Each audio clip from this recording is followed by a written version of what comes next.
Hello students, आज अपन बात कर रहे हैं अपने नए पॉइंट की इलेक्ट्रॉन लब्ध एंथैल्पी।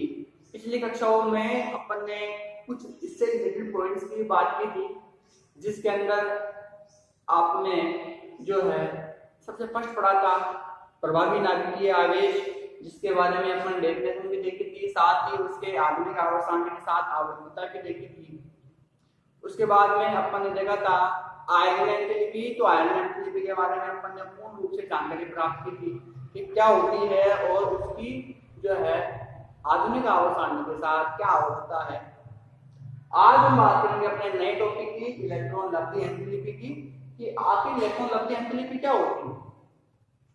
देखिए, जैसे मान लीजिए ये कोई क्लोरीन का परमाणु है, ये नाभिक हो गया क्लोरीन का, और इसके बाह्यतम कक्ष में क्लोरीन कितने नंबर पर आता है आपका?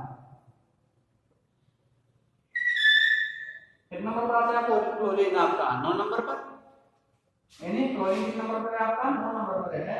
तो F9 जो है पहले कक्ष में आपके कितने इलेक्ट्रॉन हो गए? 2। और बाह्यतम कक्ष में कितने हो जाएंगे? कितने बच गए? 7 बच गए। 1, 2, 3, 4, 5, 6 और 7। यह आपके क्लोरीन की परमाणु की संरचना है। हम इसमें ये देख रहे हैं कि सबसे बाह्यतम कक्ष में कितने इलेक्ट्रॉन हो गए? 7 हो गए।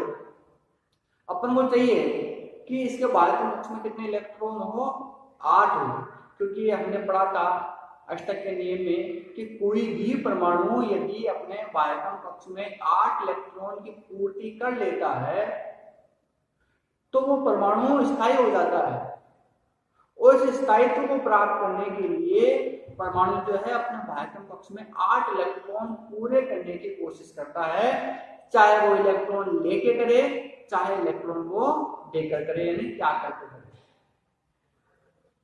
और इस स्थिति में क्लोरीन के बाह्यतम कक्ष में 7 इलेक्ट्रॉन है, 8 करने के लिए इसको बाहर से 1 इलेक्ट्रॉन की आवश्यकता होगी, या किसी अन्य तत्व से, किसी अन्य परमाणु से 1 इलेक्ट्रॉन ग्रहण करेगा और अपने तत्व बाह्यतम कक्ष में 8 इलेक्ट्रॉन पूरी करने की कोशिश करेगा। तो देखिए, बाहर से इसने 1 इलेक्ट्रॉन था, बाहर से इसने लिया और लेकर के अपने कक्ष में स्थायी किया।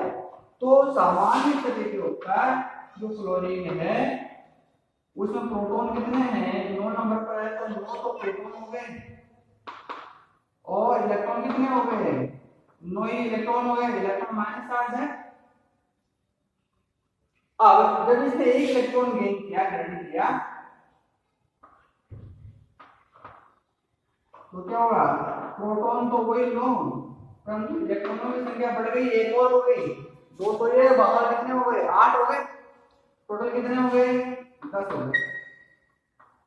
अब ये बताइए, आपके क्लोरीन के अंदर आपके प्लस ज्यादा है या माइनस ज्यादा है? माइनस ज्यादा है, तो माइनस लगाए। कितने ज्यादा है? 1 ज्यादा है, तो 1। अब -1 लगाए चाहे ना लगाए कोई फर्क नहीं पड़ता, माइनस हो जाएगा। तो बात वही है, F-1 लिखो चाहे F- लिखो, बात एक ही होती है। तो जब किसी परमाणु पर माइनस आवेश आ जाता है, ऋण आवेश आ जाता है, तो उसको बोलते हैं ऋणायन, एनायन, ऋणायन। तो अपन ने देखा कि इलेक्ट्रॉन लब्ध एंथैल्पी से किसका निर्माण होता है? ऋणायनों का निर्माण होता है। और आयरन एंथैल्पी से किसका निर्माण होता है? धनायनों का निर्माण होता है। तो अपन दोबारा बात करते हैं, अपने पॉइंट पे आते हैं। क्या है इलेक्ट्रॉन लब्ध एंथैल्पी?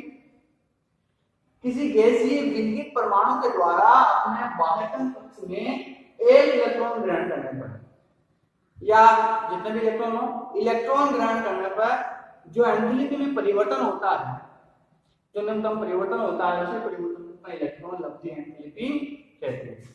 तो इस प्रकार का अपन देखा कि इलेक्ट्रॉन लब्ध एंथैल्पी क्या होती है।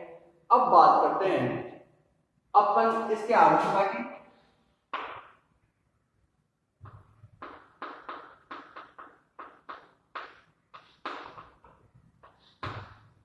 आवर्तता के अंदर अपन ने 2 चीज देखी। एक तो कक्ष देखते हैं अपन, यह है आपका वर्ग या समूह। वर्ग या समूह में ऊपर से नीचे की ओर चलते हैं आवर्त सारणी के अंदर, तो प्रभावी नाभिकीय आवेश का मान क्या होता है? कम होता जाता है, क्योंकि कक्षों की संख्या क्या होती जाती है, बढ़ती जाती है। कक्षों की संख्या बढ़ेगी, प्रभावी नाभिक के आवेश का मान कम होगा, प्रभावी नाभिक के आवेश का मान कम होगा तो इलेक्ट्रॉन की दूरी नाभिक से बढ़ती जाएगी, और जितनी दूर कोई नाभिक से कोई इलेक्ट्रॉन होता है उस पर लगने वाली नाभिक का जो आकर्षण उतना ही कम होता है, और उतनी ही कम ऊर्जा में वो इलेक्ट्रॉन आराम से बाहर निकलता है या गिरने लगता है। तो इस कंडीशन के अंदर इलेक्ट्रॉन लब्ध एंथैल्पी ऊपर से चलने पर क्या होती है, कम होती है। इलेक्ट्रॉन लब्धि एंथैल्पी क्या होती है, नीचे की ओर जाने पर कम होती जाती है। अब बात करते हैं अपन जो आवर्त होते हैं। आवर्त कैसे होता है, आवर्त सारणी में बाएं से दाएं तो पंक्तियां है, आड़ी पंक्तियां, उनको क्या बोलते हैं, आवर्त कहते हैं। तो आवर्त में एक ही कक्ष में इलेक्ट्रॉन बढ़ते जाते हैं। जब एक ही कक्ष में इलेक्ट्रॉन बढ़ेंगे तो क्या होगा, एक ही कक्ष में इलेक्ट्रॉन बढ़ने से आपके जो ये इलेक्ट्रॉन है एक कक्ष में जब बढ़ेंगे तो बढ़ने पर क्या होगा, नाभिक का जो प्रभावी नाभिक के आवेश है उसका मान क्या होगा, बढ़ेगा। और प्रभावी नाभिक के आवेश का मान जैसे जैसे बढ़ता है वैसे वैसे इलेक्ट्रॉन को ग्रहण करने में ऊर्जा की आवश्यकता भी अधिक होती है, यानी इलेक्ट्रॉन लब्ध एंथैल्पी का मान क्या होगा, बढ़ेगा। इलेक्ट्रॉन लब्धि एंथैल्पी क्या होगी, बढ़ती जाएगी। कैसे, बाएं से दाएं करना, बाएं से दाएं चलना।